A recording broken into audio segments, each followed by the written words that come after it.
Welcome to Strength Cast with your host. That's right, the mad scientist of strength. God, I can't even fucking get that right. Himself, myself. That's right, Chris Duffin coming at you. To my right, our mature athlete and coach, Dr. Rudolph. Although I was telling him his PhD had expired a bit earlier, but I'm sure they actually don't expire. I don't think they do that.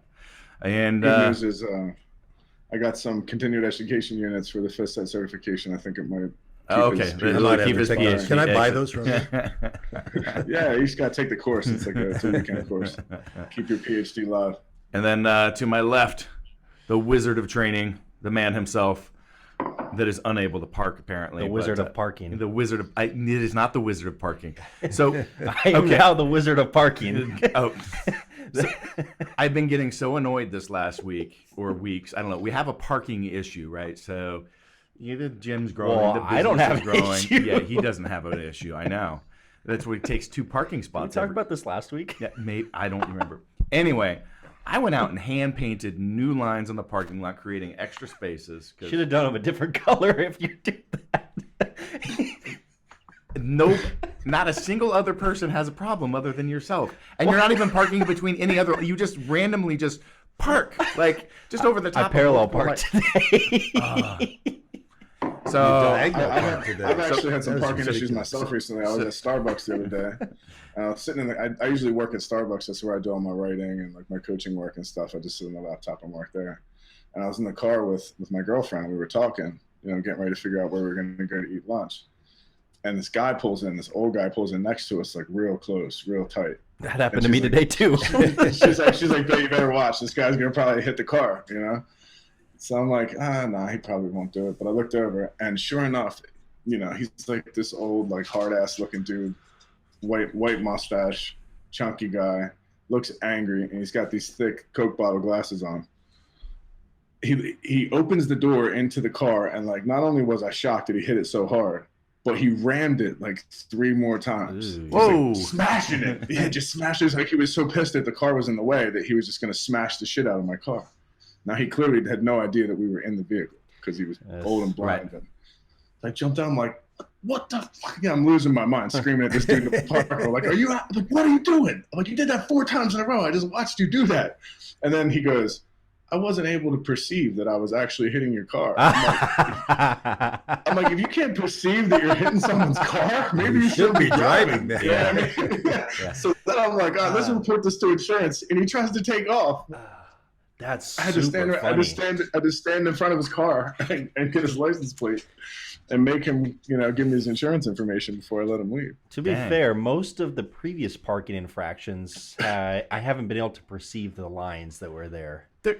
There's ancient faded lines and brand new bright painted lines. Well, they're not that complicated. bright. It's not that complicated.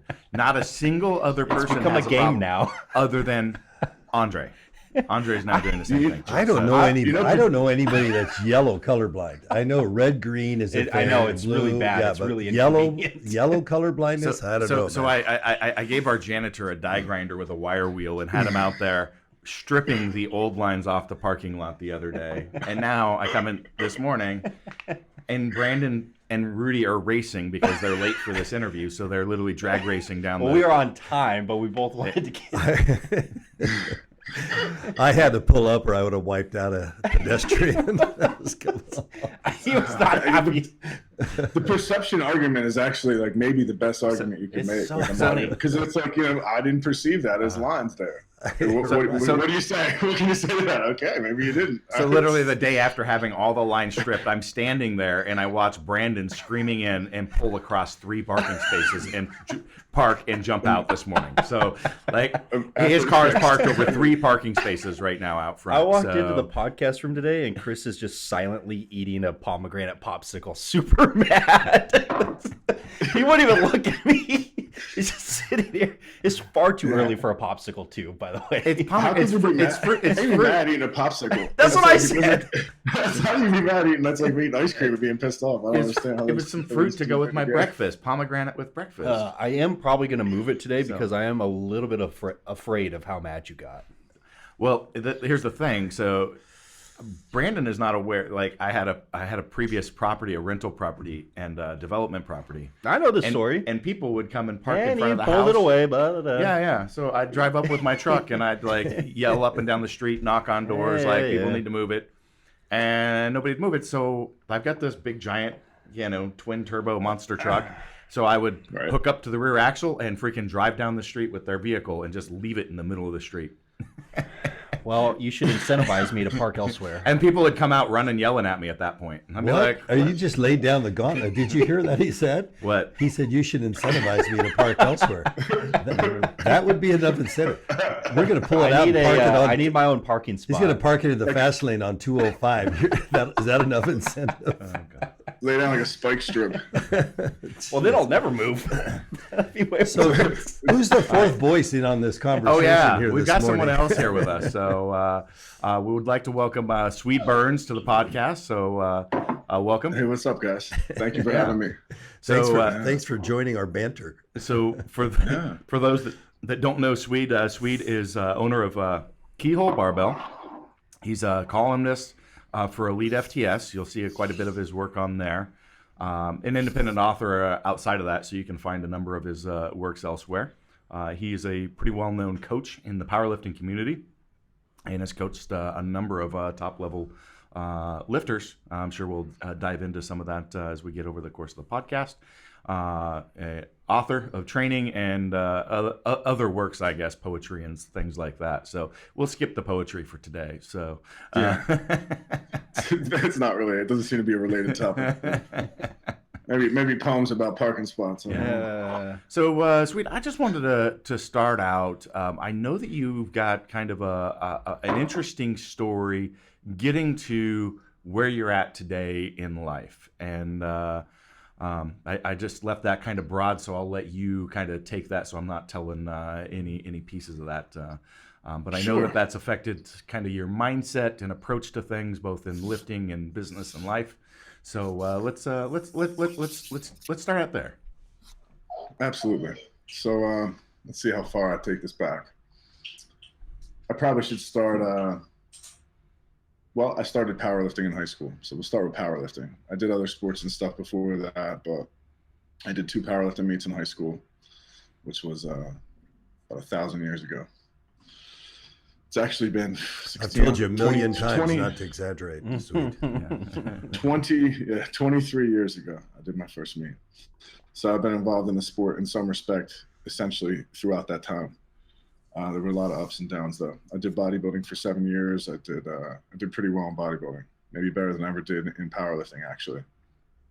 As a competitor, as a coach, I kind of shined a little bit later in life in powerlifting, and that just is kind of the way I'm wired. I like to figure things out. I'm a problem solver. I think you're wired in a very similar way, from what I can tell, Chris. Yep. I think some of Chris's wires are short-circuiting today. It's all right. we all deal with that, I think, from time to time. But that's what drew me to it. I like any scenario where there are variables that I'm able to modify that will make it more likely that I can predict the outcome. So that's what drew me to coaching, was just experimenting and playing with stuff with programming and performance and different things with mindset and so forth. And I'm a systems guy. I have a system for pretty much everything that I do. From when I get up in the morning, I have lists that I go through of what my things are for the day. I got to knock everything off the list.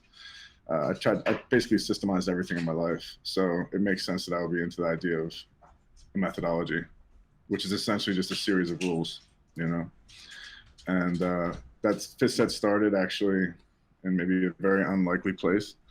I was in prison when I first experimented with the idea, the type of training that we use with FitSet, when I first came up with the different protocols.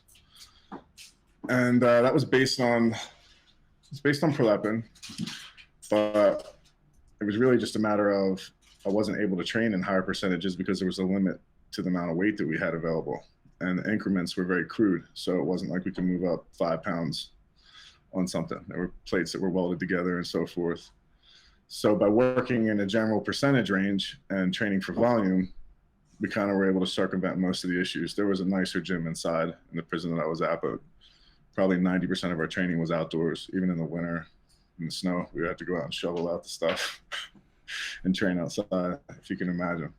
But that was the birth of Fifth Set. That was where everything started. At that time, we called it the 5 Sets program. But, you know, it changed from there. When I got out, I changed a lot of things because I had access to more equipment, more, you know, bands, chains, flare, different types of specialty bars. And I experimented with using those things for the main work. And over the course of about 10 years, we figured out that everybody did a lot better, staying more specific and doing all the main work the way that we do now, which is the way that you would do it in competition. And yeah, so that's what led me to here. So basically, I went to prison, a violent felon, and in prison, you know, which was a really bad prison where I was. It was actually closed by the Department of Justice for human rights violations very shortly after I was in there. So it's a pretty rough part of my story. But I was able to, you know, I just kind of stuck with it. That's the one thing that never left. From when I started competing in high school, honestly, if it wasn't for, there was a teacher coach named Jim Davis who really kind of set me on my way with that stuff. I went back and thanked him years later, but was it not for my interaction with him, I mean, that interaction changed the trajectory of my life dramatically. And it took a little bit for that to manifest. But if it wasn't for the fact that I had I had the training, that I had that interest, that seed was planted, I can't say where I would be now. Yeah, it's interesting, you know, probably not here. Hearing those stories from people that had that one thing to hang on to in their life to give them that stability, and you wonder what would happen if that piece wasn't there, right? You know. Yeah, no, you're right. And I mean, the other one, I know we said it wasn't related, but honestly, poetry was the other string. Those were the two threads that kept me up, was writing. And I started writing early in life, maybe 11, 12, so around the same time I started lifting weights. Obviously, I didn't have any idea what I was doing at that time. I had like a Hulk Hogan weight set with a 1-inch bar, but I bench pressed every day, shoulder pressed every day, did the same workout every day for like 5 years. But honestly, I think that gave me a good base because I'm a pretty good bench presser and I have really long arms, so it doesn't really make sense that I would be. But I think that comes from just a lot of, obviously some of that is genetic predisposition, but mechanically I'm not set up for it. So I think I was able to kind of get around a lot of that just from doing so much at a young age. You know what I mean? Yeah. Well, I think that's also really interesting. Hearing the story of, you know, the synthesis of where Fifth Set came from, and the fact of just like, here I had limited resources and I had to make things work. So I had to come up with some sort of methodology that would work around that. Can you tell us a little bit more like about the fundamentals of that approach and what it's morphed to today? Obviously, you're not going to cover the whole meat of it. If people want to have access, you've got what resources do you have for those that want to kind of explore that a little bit further? Okay. So there's 2 books. There's the Methodology for Training Competition, which was the original Fifth Set book that came out roughly 5 years ago. That thing took off like wildfire. So many people run it as a method because it's just a systemized approach. It's very simple to use and it's extremely effective. I based all the formulas and stuff are very well proven. Thousands of performances. People do extremely well sticking to the rules for attempt selection and so forth. Because that's all. Now, when it started, to answer the question you were asking me, initially when it started, it was very different than it is now. So it started with, it was a very crude sort of we gotta make this work type situation. And it was a group of guys that were just willing to train really hard and didn't have anything else to speak of in their lives. And for some of them, it was interesting because you could tell that seeing them do well, it was probably the first thing they'd ever done well in their life and ever been proud of. And prison is a very unique environment, you know, because I think that from an outside perspective, people look at it like it's a bunch of people that are just shitty people. And that's not really the case. Prison is full of really good people that are just in bad situations or maybe made bad mistakes, maybe made bad decisions, you know. People start in different places in life.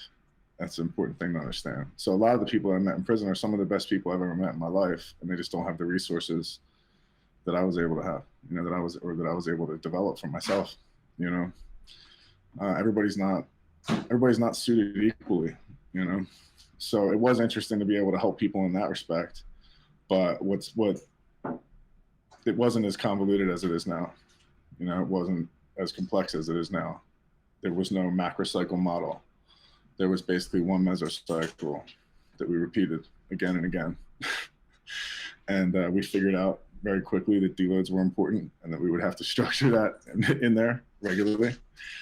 Because essentially, this is also another really good argument for the idea that I think a lot of people believe that you have to be on drugs to do well or anything else. And I can assure you that no one in jail is on drugs. You know, at least then they live on essentially dog food. Like it's the same meals every day. It's the worst nutrition. Not exactly, you know? not exactly the best diet. It's not optimal. No, it's not optimal. But if the training is on point and you're getting sleep, it just goes to show you can still do really well. All these guys did extremely well. I did very well when I got out of jail. I was in great shape still. I was still extremely strong. And yeah, so the way it looked initially was we did fifth set the way it looks now in terms of the protocols and so forth, and the MSMs, which are the mechanically similar movements. We did that stuff too, but we just did what we had available. And things like side raises and so forth, we would literally tape together or tie together horseshoes, like 4 or 5 horseshoes, and use them for side raises and rear raises and stuff like that, you know? So it's very crude, very simple stuff. But initially what I learned was that we needed deloads, that we needed a period of maybe not disuse, but reduced use. And that allowed, at the time, I didn't have a very good understanding of fatigue and how it worked.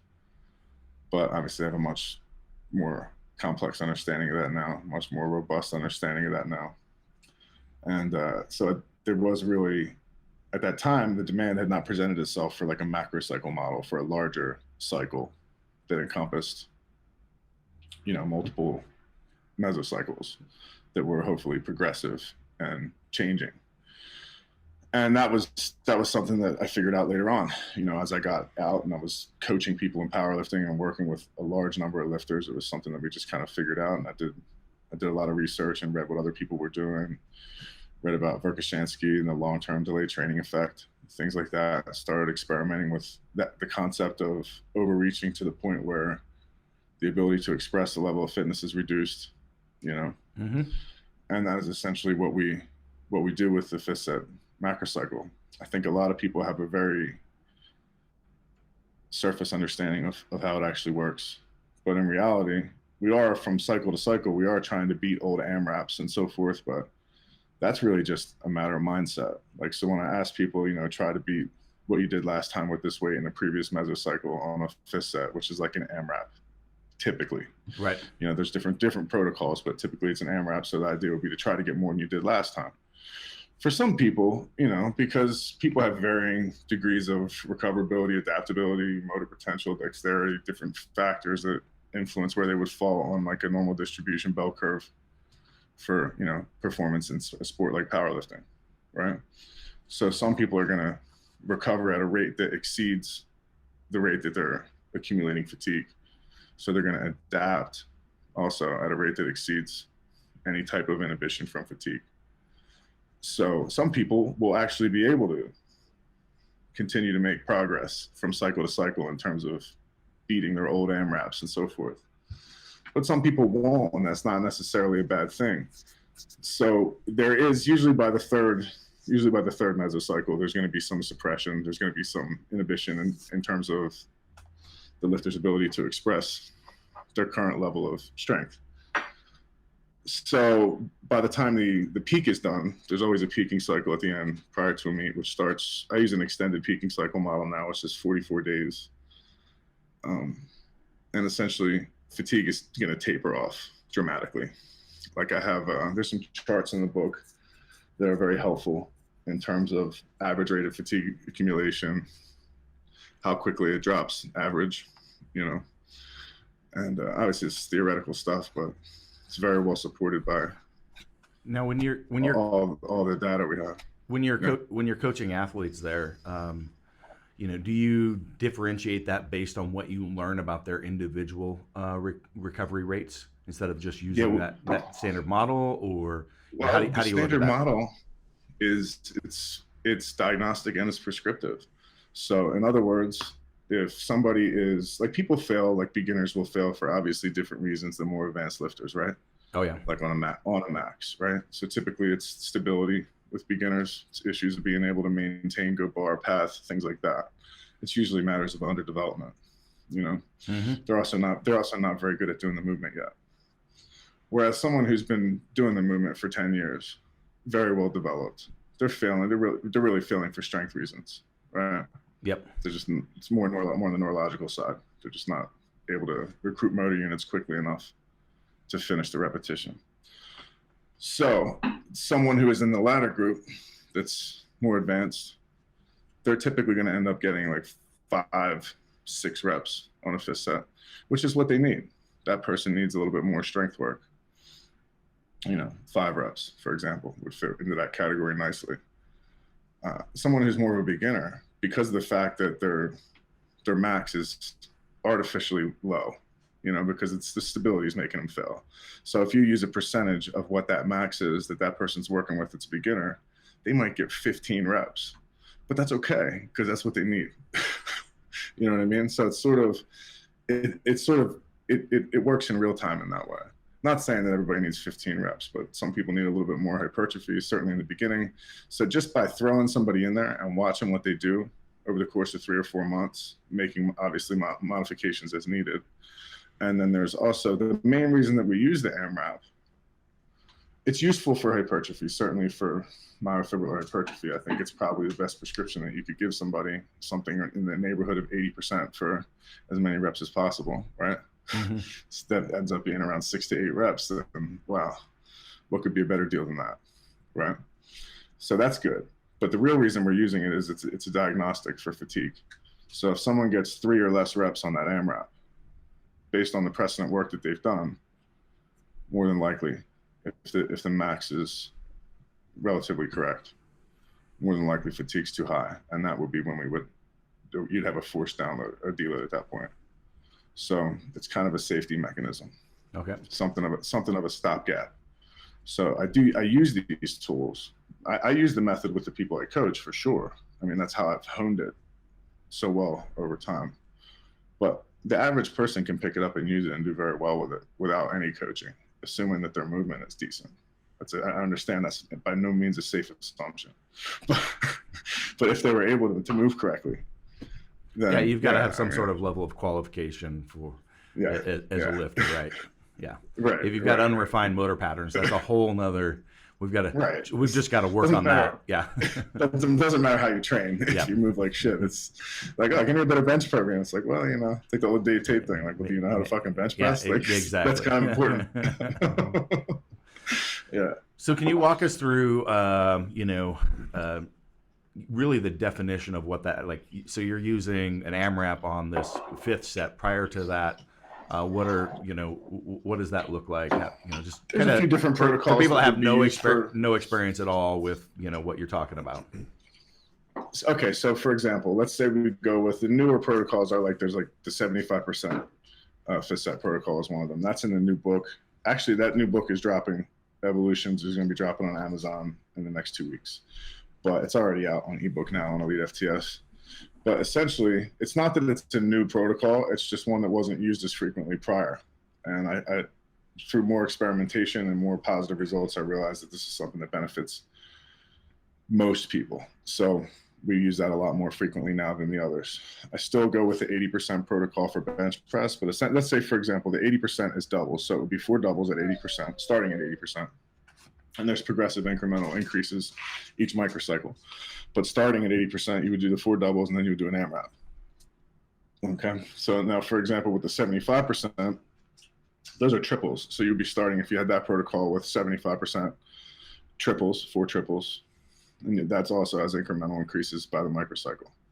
But you'd be doing those 4 triples and then an AMRAP, which is more than likely going to be a nice number on that AMRAP. After that, there's going to be a subsequent MSM for each movement, which is what I refer to as mechanically similar movements, which is a type of secondary movement. But some people are like, oh, why reinvent the wheel and why don't you just call them secondary movements? Well, because not all secondary movements are mechanically similar. And it's a priority system for me. I think that, specificity is very important, and we should try to move as in a similar manner as we're possibly able, to the No, competition that movement, so we terminology, can get the best. that terminology makes it very clear what you're attempting to do in Right. that selection. That's yeah. my I want to be as succinct as possible with the terminology we use, Yeah, So in other words, like, I think that people that use a lot of jargon for something that's very simple to explain, that's going the wrong direction. But something that's difficult to explain, if you can explain it more easily with less words, then we're always better to do that, right? Yeah, no, that terminology, you don't even have to explain it. Like, yeah, Right. I know what that is. Okay, right. Yeah, exactly. It's pretty funny, but people actually bucket that. They object to it. That is what that's okay. I don't mind. It works really well for us. So yeah. So then there's a mechanically similar movement, which, for example, let's say we went with bench press. So with bench press, say you got a 500-pound bench press max, you're doing 400 for 4 doubles, so you don't around 8 lifts there. Maybe you could get 8 more on the AMRAP, right? And then depending if it's closer to a meet, which it probably would be for the protocol that I'm going to say next, you were probably doing like maybe 2 sets of 6 or 2 sets of 5 with also around 80%. And this would be for a 1 board press. So the MSM is obviously very similar in that case. The range of motion is slightly reduced. And what's reduced is the most dangerous portion of the movement where most of the stuff happens, coming off of the chest on a reversal.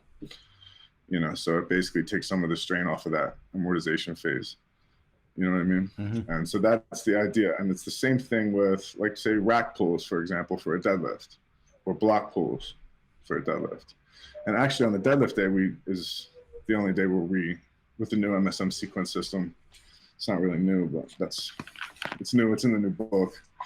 With the sequence system, that's kind of it's a progressive changing of training means. You know what I mean? So the idea is to keep the training potential high throughout the course of the training year by rotating in means. And by doing so in like a logical manner, very rarely do we have to address specific things for individuals. Now, not to say never, but it's much less frequently because we're addressing all the issues every 6 months anyway. So everything's getting a little bit of a special attention. And it's kind of a necessary part of the process, the whole idea of the law of accommodation, and kind of you don't even got to think about that, because if you run things the way that it's meant to be run, it never becomes an issue. I've had people run the MSM sequence system for years, just repeating it. It's like basically 7 months of training and repeating it. There's obviously minor modifications from person to person, but it really is not, you don't really need to split hairs that much to continue to make progress in probably 95% of cases. And that's really what I'm concerned with. It's the 95% of cases. The other 5% I can handle, one-on-one. Right. Those are the people that are probably going to pay you to work with them, the ones that need that sort of individual attention. Mm-hmm. But, I wanted to make the biggest impact that I could. So I knew I had to systemize it and simplify it as much as I was able. That was the idea with that. How flexible are the days of week that you're having athletes train, both either in the actual days and in the frequency of the main lifts? Okay, so I use a 9-day microcycle model as opposed to 7 days. I find that to be a lot better because it allows me to get more different types of stimulus in per rotation. So in other words, I can press with 2 different goals, 2 separate times in one microcycle without having too much of an overlap that's going to affect, say, squat or the second pressing day. So spreading it out that way seems to be a better way to, like, more slowly accumulate fatigue and still get the same bang for my buck in terms of adaptation.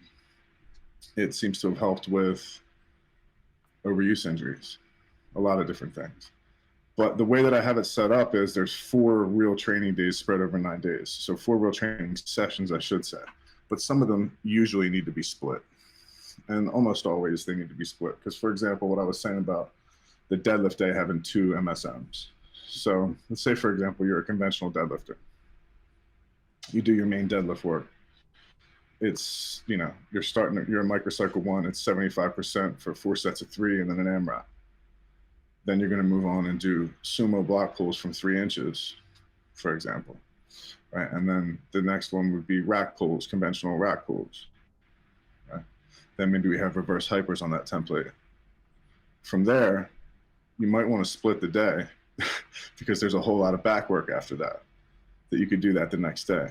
So the way that we have it laid out, if you were to pick like Monday, Wednesday, Friday, or Tuesday, Thursday, Saturday for your main training days, you can always split the day, whatever day it falls on, because it's going to be different every week, you know, because of the fact it's a 9-day instead of a 7-day.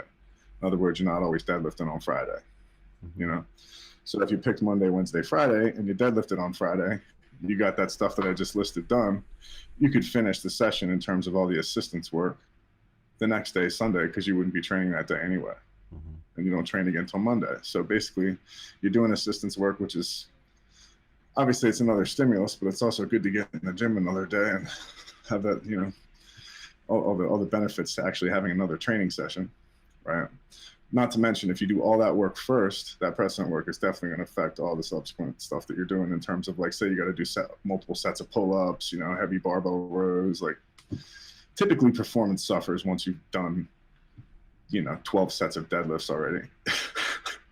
You're not going to do as well on the barbell rows as you would the next day. You know what I mean? If you come back and do them then. So to distinguish though between MSM and assistance work, MSM you're doing on your main lift day, and then assistance is separate. Yeah, I'm using the term assistance work as just a very vague terminology, which covers, you know, the entire overarching cask of things. Like, say, for example, barbell rows would be a good example of something that's not necessarily mechanically similar, but important. You know, it's a compound movement too, right?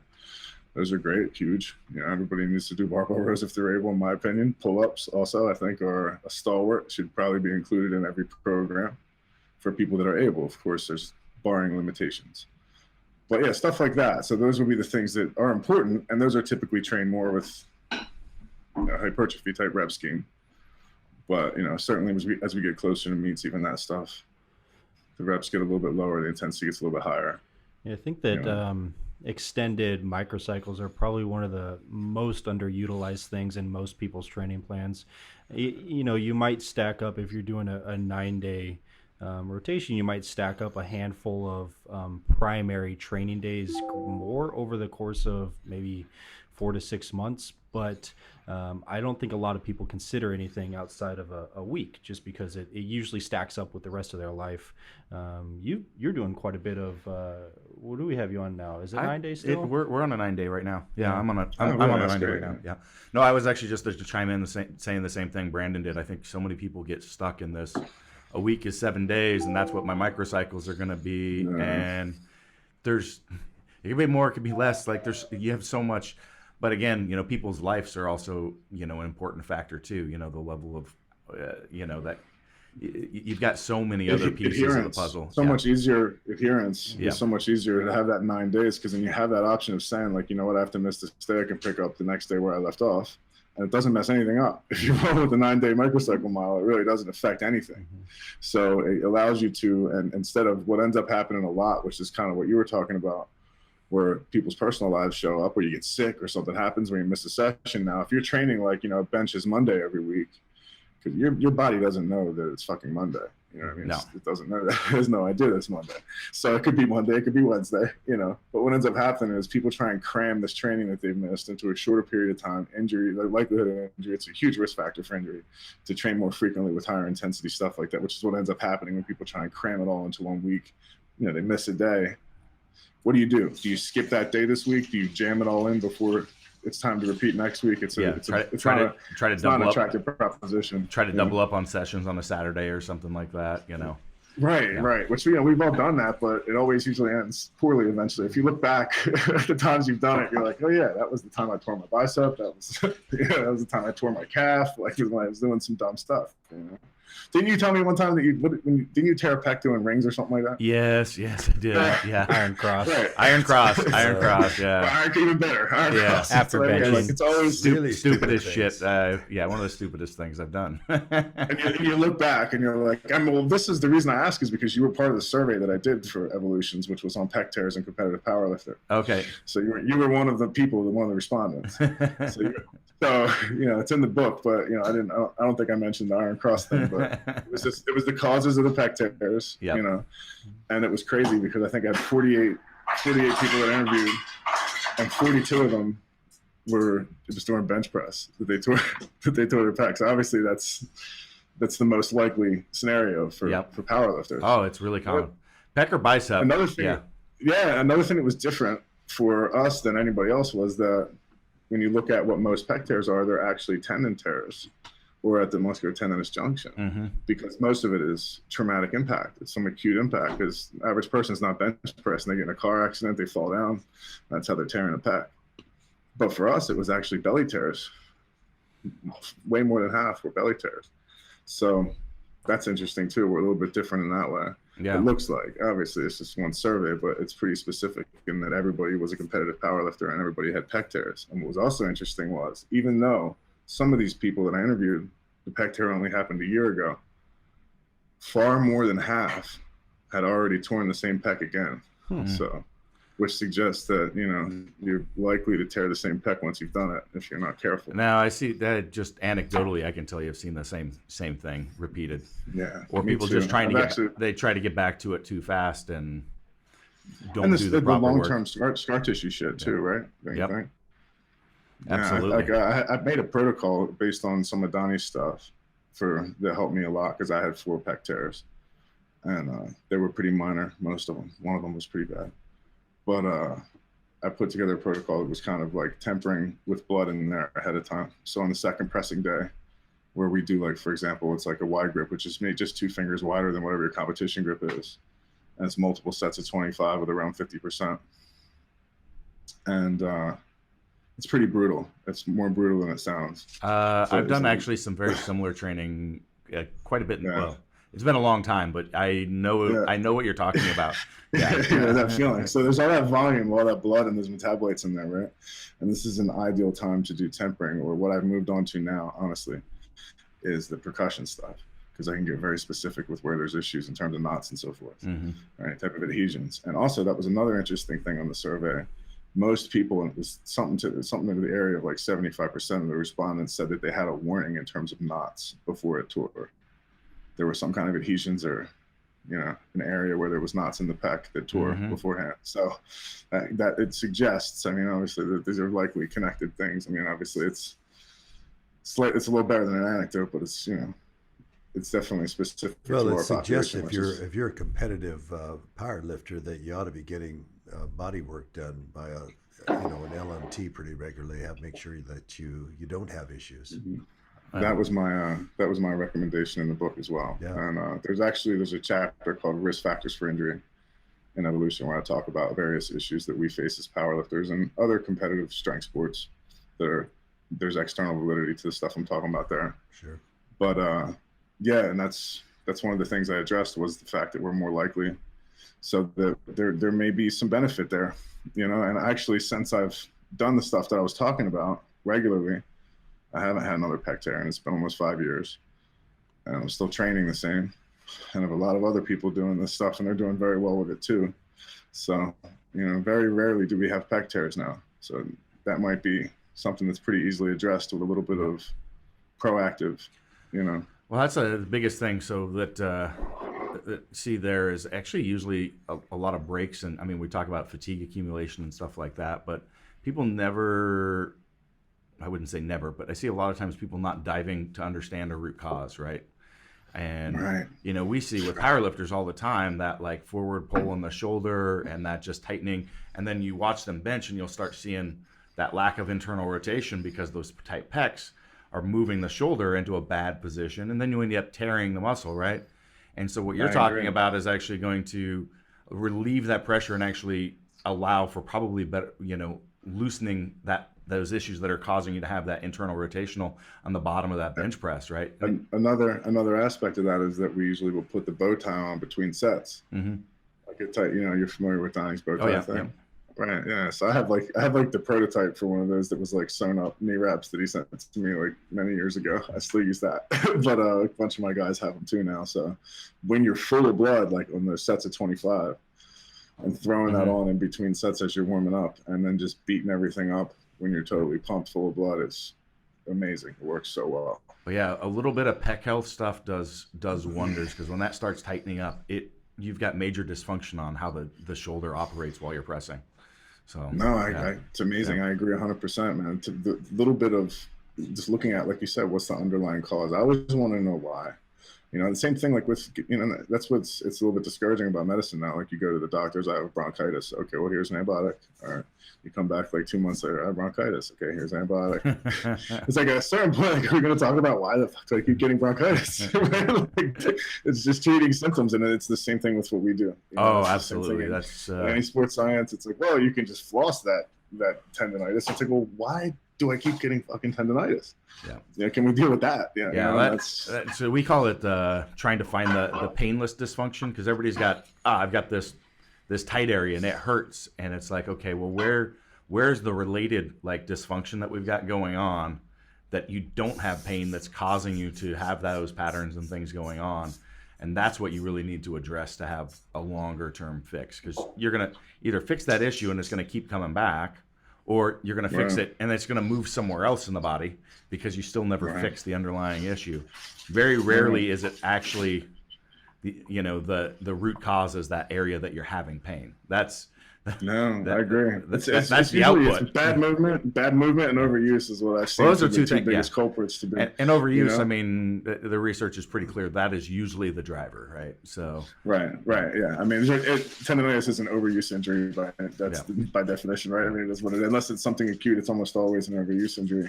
So it's like, if we're able to prevent almost everybody that I work with from ever ending up with like elbow tendon, they're still getting stronger and they're still progressing effectively, like it's probably something to do with the way you're laying things out that's causing the issue. You know what I mean? Well, so that's what, and my problem with listening to biomarkers as like the sign that something's wrong is, like you've had tendonitis. This is a great example, right? Everyone has dealt with this. It seems to come from out of nowhere, and it doesn't go away for like fucking a long time. It's very hard. You have to like basically disuse, and who wants to do that? And to treat, you can treat symptoms and so forth, but to get it to completely resolve is often, it's often a very complex endeavor. It's a lot. It adds a layer of complexity to an already convoluted situation with setting your training up to begin with. So if we could proactively kind of do something to preemptively deal with it, that's the way the way I like to look at it. We create a tool here called the Duffin bar that I really enjoy for benching year round. Really do all our training on it because it almost prevents you from that internal rotation. Plus, it gives you a greater stretch to the pec. So every training session, I'm stretching that pec off. When I go to a straight bar, it's like benching off a 1 or a 2 board at that point.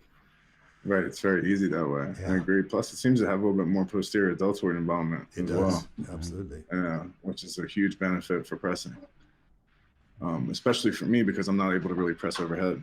So I can't do that's that. That's a very valuable tool for me because it allows me to sort of involve the posterior shoulder in pressing, and that's the only way that I'm able to do it really. Yeah. Because if I do a normal bench press, there's nowhere near as much involvement. So I've been running a cycle pressing with that bar. So that's my Swede. We could go on for hours with his training regimen. It's really exciting stuff. I was reading one of your articles, and we have a lot of neophytes. In fact, when we host a number of powerlifting meets here over the last decade, we've hosted dozens and dozens. And each meet we have, I bet 25 to 33% of the people are lifting in their very first competition. And they're always this like deer in the headlights. They're nervous. Would you mind just adding some of the tidbits that you offered to first-time lifters going into a meet and some of the most important things they should pay attention to? Oh yeah, I'm happy to do that. The biggest thing that I usually try to tell people the first meet is go in with a plan. Okay, so have a plan of exactly lay out what the attempt should be and so forth. I have a method that makes it very easy to do that. So obviously, of course, I'm going to say use my stuff. But right, but that's the reason I developed it is because the way that that's laid out, my stuff is laid out so that you could have never lifted before if you can have someone or ostensibly figure out how to move correctly. And maybe there's a lot of information. You guys I know have a wealth of information about movement available publicly, right? Yep. So learn how to move correctly, run the method the way that it's laid out. When you get to the meet, you already have what your attempt selection is going to be. You already have basically the first 2 and the third. You got a nice range for attempts based on bar speed. So there's that becomes thoughtless. So that's a big thing, is having a plan in terms of, because this is not going to be hopefully your last meet, right? So the objective should be the total, perform well, not get injured, do as well as you're able on that day, and have fun. Like definitely in the beginning, the biggest thing I emphasize with new lifters is to have fun, because if you hate this shit, you're not going to keep doing it. It has to be something that you have to get something. It has to be some sort of intrinsic reward. It can't be just the extrinsic, everybody clapping and, oh, look how good you did with this total. It has to be like, look what I did. I worked towards something. I was successful. I was able to put together a total. That's the biggest thing I think for new people that should be the checklist. Hit all your lifts. Try to go 9 for 9 at your first meet. Have fun. We get so many that bomb out on squat because they chose to have an opener that's like 90% or 95% of the 1 rep max, or they chose a giant weight cut for their very first meet. Right, because they're gonna break the world record, right? I don't want to look bad. Like, oh, you're not gonna you're not gonna look good. I need to be competitive. Well, you're like 500 pounds away from that. You don't win the meet on your first attempt. Right. So. This is the thing is too. Like you're right about that. That is, it's as though they're counting on God is gonna like crack the sky open and reach a finger down and just, come on there, guy, give you this one because it's a meet. You know, I know this is 40 pounds more than you've ever done, and you're opening with it, but today's your day. Yep. One time your buddy gave you a bro spot and like helped you with this bet. I kept his hand on the bar the whole time you were pressing, and you got this. So now that's the opener. Yep. No. So like the way it works, the way we lay it out, which is a pretty simple approach, is we're using numbers that were performed in training with 30 to 44 days out from the meet. And that's what the percentages are pulled from for the attempt selection. So essentially the first one for like squat, for example, is 90% of that number will be the opener. 97% would be the second. And as much as 104% for the third. And that will be based on bar speed of the second. This is an unbelievable success rate. I've had to modify it because there's some deviations on bench press for third attempts. So we buckled that down to 102.5% for the third, and that seemed to correct all the deviation there. But it works very well also for squat and deadlift, 104 on the third. Yep. And obviously you got to use common sense, but with those numbers, you can't mess up. Yeah, and you know what I mean? And you've done, like I said, the proof's in the pudding, and you've consistently coached a number of really good lifters, and they're known for hitting their numbers at meets. So right, and the thing is with good lifters, right, is good lifters are probably going to do pretty good anyway. Yep. So I'm always more proud of like the average people that I work with that over the years, because I mean there are obviously freaks like Ellen Stein, which like there will never be another Ellen Stein. Right. She's 66 years old. We've been working together for 4 years. I think she's done like 15 meets or 16 meets in that time and PR'd at every single meet. She's 66. She just won the Buffalo Fit Expo, the whole meet. I got the money against a bunch of girls that are in their 30s, and she totaled over 1,000 raw at 132. Yeah, she's crazy. Like madness. Yeah, she's gonna squat 1,100 in reps, and she's won the Olympia the last 2 years that we did it. She won the XPC the last 2 years we did it. Like madness. There are some people that it's like, wow, okay, that's amazing. But I like people that are never going to be, like this. The whole idea, the concept of the sparrow is not ever going to be equal to the eagle. Everybody's not an eagle. Eagles are going to soar regardless. And it is definitely, as coaches, our responsibility to help the best of the best really reach that unbelievable level that they may not have been able to on their own. But it's the coach in you that's saying how much you enjoy, because again, working with, and like if your goal is to only work with the elite, you're probably not going to be a great coach anyway. You're not going to make much money either. You're not going to make much money either. You won't have a lot of clients. None of those guys want to pay for coaching. And they're all free. Yeah. The sparrow needs to get strong though too, so it's good. So I mean, you can be the better sparrow. I mean, you'll never be the eagle, but you can be, a better version of the sparrow. You be the best sparrow you can be. Everybody's not an eagle, and that's all right. There's no equality in nature. Yeah. It doesn't work that way. Well, we're starting to get close to time for us, so I want to make sure you got a chance to throw out where people can find you at. Okay. Mention I'm mention on, men- men- mention your I do new, a- I do a mention your new Q&A book again mostly. and all that sort of stuff. So, what's Okay, up? cool. Yeah, so I do a Q&A regularly, usually 3 days a week at least, on Instagram on my stories, which is typically methodology-related questions, but people throw all kind of crazy-ass stuff in there.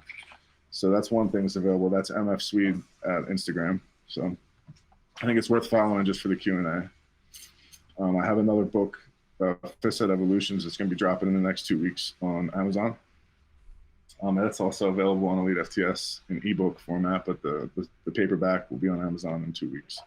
And the original, the original methodology, Fifth Set for powerlifting methodology for training competition is also available on Amazon. And also Elite FTS and my column on Elite FTS. I'm a columnist. I still contribute monthly there. I have probably something to the tune of 70 published articles on there and a bunch of video stuff also. So yeah, that's about it for me. I don't really got much to, in terms of clients, like I'm always full. I don't really promote that stuff. I don't, you know what I mean? I can't. Yep. Yeah. So, But I appreciate that. Thank you. Yeah, we appreciate you taking the time to join us today. Thank you for having me, guys. I appreciate it. It was a great conversation. Any last words from either of you guys? No, I think that was a great conversation for anyone who maybe hasn't been familiar with you in the past or has been interested in the Fifth Set. I think this will be a great podcast for them to listen to. And then for all of our listeners, we're headed to Canada next weekend for our Principles of Loaded Movement at Blacksmith Fitness. That's right. Canada's a big place. You might Vancouver, British Columbia. Yeah. Vancouver. Yeah. Or the outskirts of. Oh, Yeah. it's the other side. Canada. Yeah. From you guys, that's a short drive, huh? It's not far. It's an hour flight. Yeah. Okay, yeah. See, that's like the other side of the world for me. I'm over here in Pennsylvania. Yeah. Yeah. Well, it's All right, well. been a pleasure having you on, and I'm sure I Thank you. will bump into you again in the future. So, as we Yeah, I look forward to it, as too. we have through the years. So, Absolutely. Good to talk to you guys. Thank you. All right. I Thanks, appreciate you Swede. having me. Appreciate it. You got it.